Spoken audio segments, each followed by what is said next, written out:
guys. So I'm not real sure what I'm doing. I had an idea that I wanted to scrapbook some pictures of myself because I've never done that before. So I printed out these little bitty pictures from over the past year or so, and then I printed them out bigger, like each one has a bigger one. So I found a file in the Silhouette store that is a banner like this, and then it has picture frames hanging down. So I went ahead and cut that out of my Silhouette, and I'm gonna just start playing around and see where this goes. So I will just let you follow along. Okay, thanks for watching.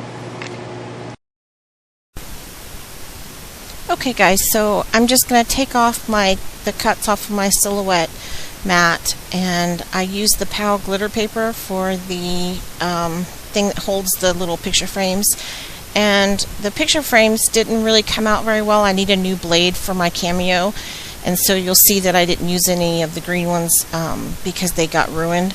So I thought that I would go ahead and try to cut them out again. So I'm going to take the pieces that didn't get messed up and just place them back on the mat and recut a few of those frames. And now you see I'm just putting them where the little images are going to cut. And so now I've cut them, and I'm pulling the frames off, and they cut perfectly.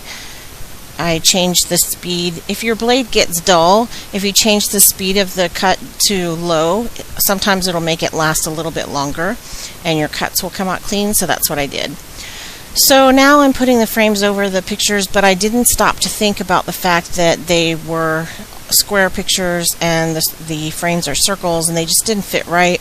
So I'm going to ditch that whole frame idea right now and I'm going to look for something to back the pictures on. And I have some little samples of this LCI something wood grain paper that Jenn sent me from urbanpapercraft.com, and I wanted to try it out before I bought it, and so she sent me some samples. Thank you, Jenn, if you're watching. And so I'm going to go ahead and use that to cut frames out. And this paper is very, very thick, and it didn't want to cut with my little trimmer very cleanly, and I may need a new blade for that too, I don't know.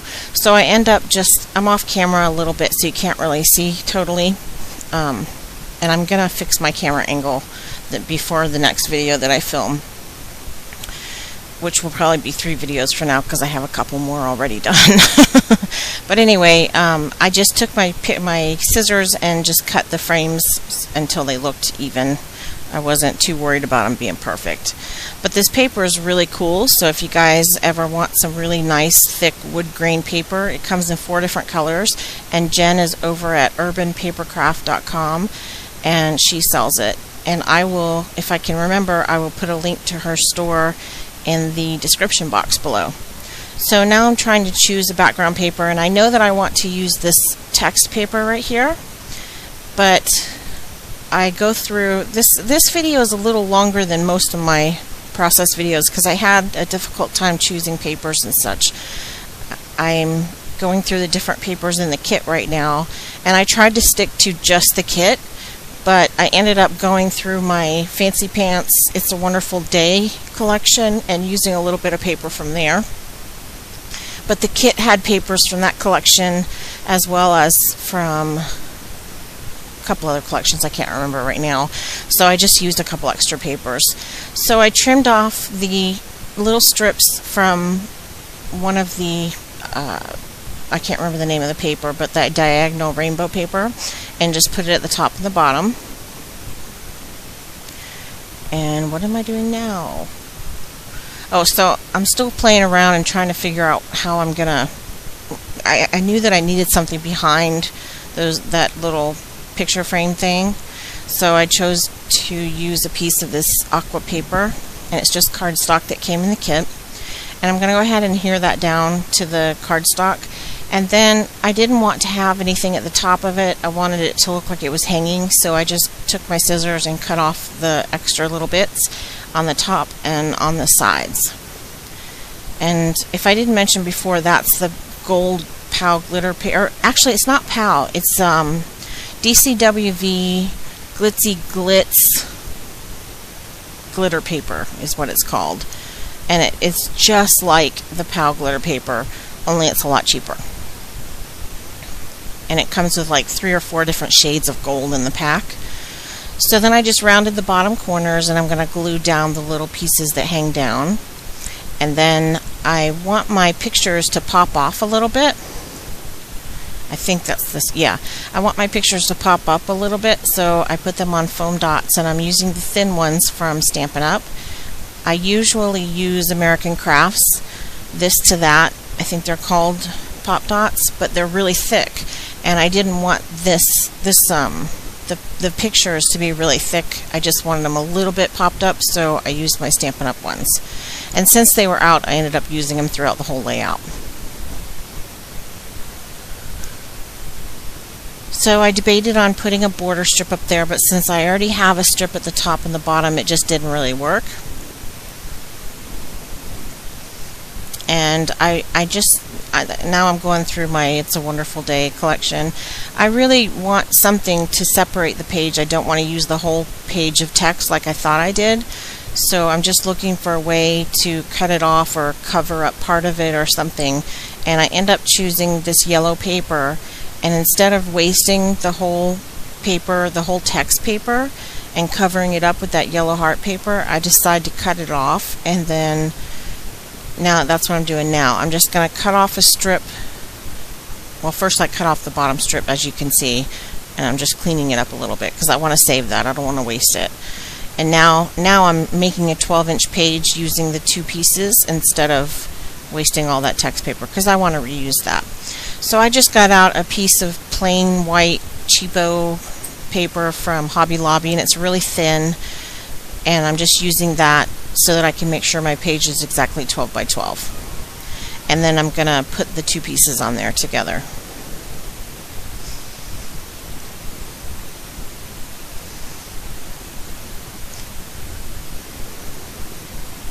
What am I doing now?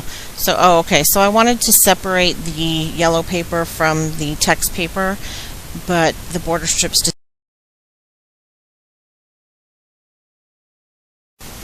Sorry, my voiceover stopped for a minute.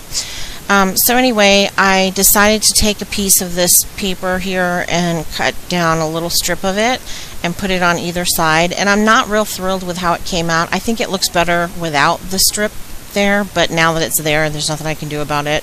I tried to peel it up later and it didn't come up, so I'm just leaving it.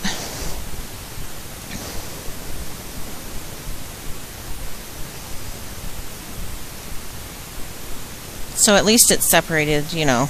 It's just not my favorite right there, that one section. But that's okay. So I put that on pop dots as well, as you can see, just so it'll stand up off the page a little bit.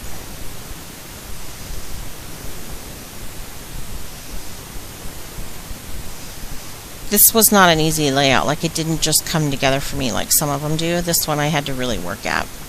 So now I'm going to go through a whole bunch of my L Studio little paper tags and embellishments and things like that, and pick some out to decorate the page with. I wanted to do some journaling, and because this page is called Who's Cat, I did this sort of, I think it's going to become like a mini album, but not mini. Like, I should say a short album.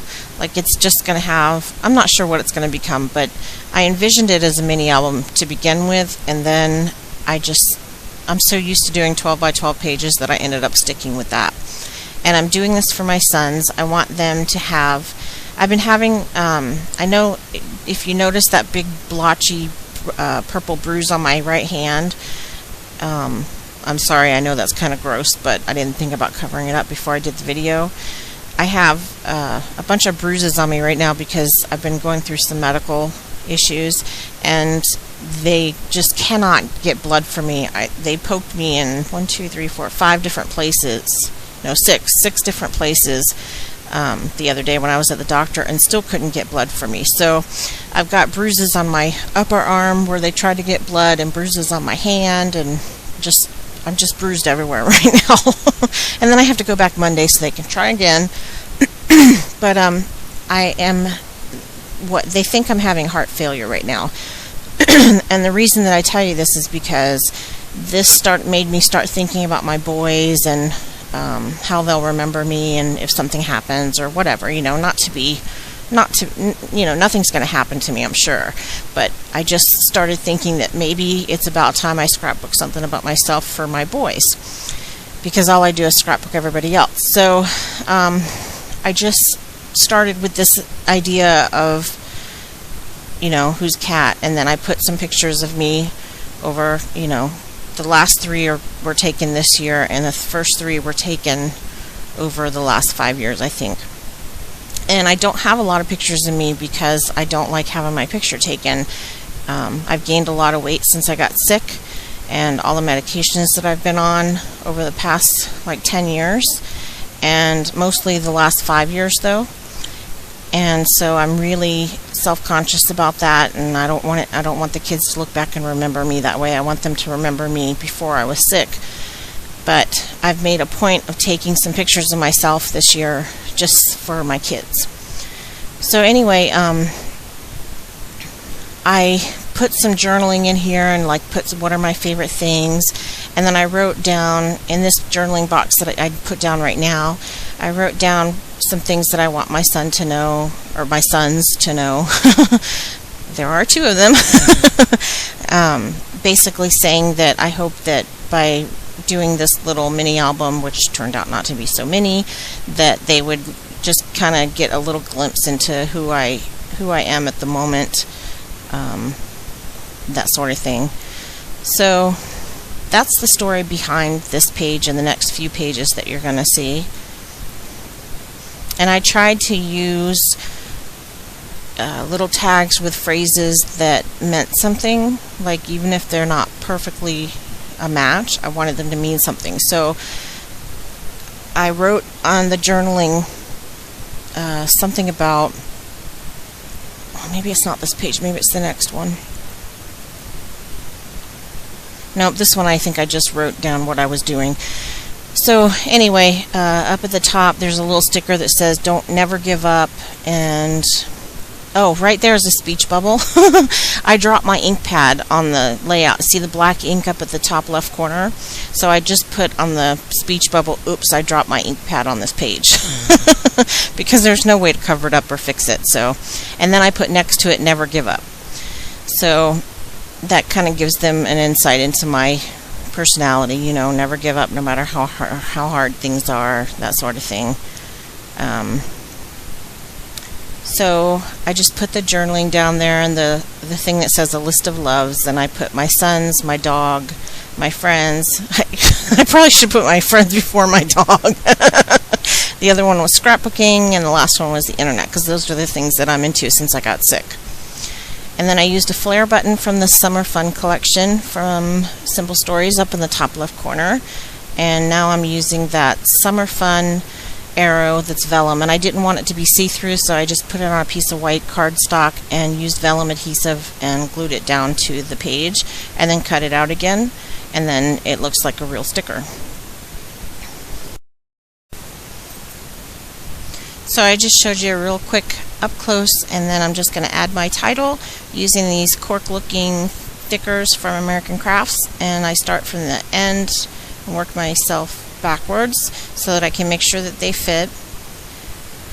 And that's pretty much it for the layout. I'll take some pictures and add them on to the end of this video so you can see some up close looks at it. And thanks for watching. I'll be back with another one soon. Bye.